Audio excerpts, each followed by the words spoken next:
بسم الله الرحمن الرحيم. يا أيها المدثر قم فأنذر وربك فكبر وثيابك فطهر والرجز فاهجر ولا تمنن تستكثر ولربك فاصبر فإذا نقر في الناقور فذلك يومئذ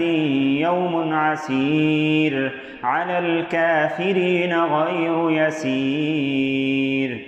ذرني ومن خلقت وحيدا وجعلت له مالا ممدودا وبنين شهودا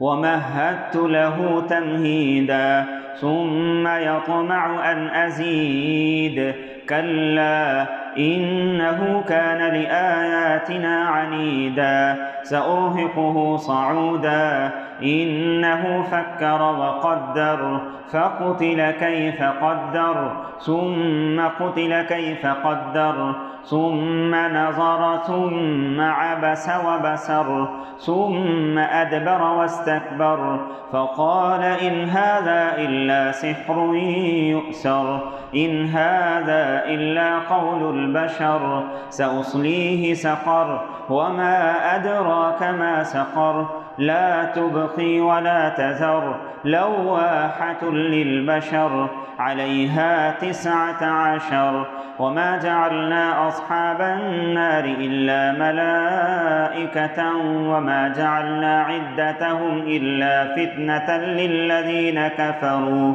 ليستيقن الذين أوتوا الكتاب ويزداد الذين آمنوا إيمانا ولا يرتاب الذين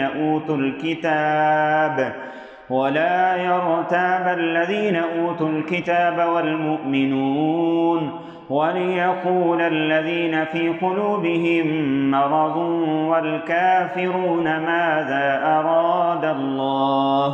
والكافرون ماذا أراد الله بهذا مثلا كذلك يضل الله من يشاء ويهدي من يشاء وما يعلم جنود ربك إلا هو وما هي إلا ذكرى للبشر. كلا والقمر والليل إذ أدبر والصبح إذا أسفر إنها لإحدى الكبر نذيرا للبشر لمن شاء منكم أن يتقدم أو يتأخر كل نفس بما كسبت رهينة إلا أصحاب اليمين في جنات يتساءلون عن المجرمين ما سلككم في سقر قالوا لم نك من المصلين ولم نك نطعم المسكين وكنا نخوض مع